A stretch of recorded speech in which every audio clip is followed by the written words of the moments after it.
AIMIM के सदर असदुद्दीन ओवैसी का गुस्सा कांग्रेस पर कम नहीं हो रहा है। ओवैसी ने अपने ऊपर बीजेपी की बी टीम होने के इल्जामात पर पलटवार करते हुए राहुल गांधी पर निशाना साधा। ओवैसी ने कहा है कि अगर मैं बी टीम हूं और वोट काट देता हूं तो फिर राहुल अमेठी कैसे हार गए?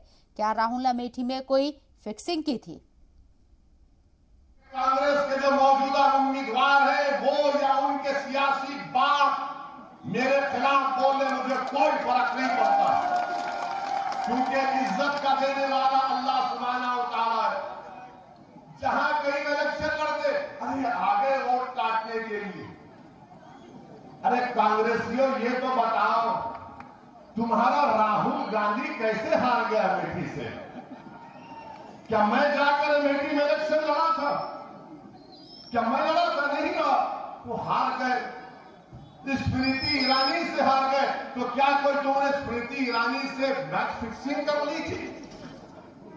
कांग्रेस पार्टी के कितने 50 लोकसभा में कितने एमपी हैं, तुम्हारे इतने कम क्यों हो गए?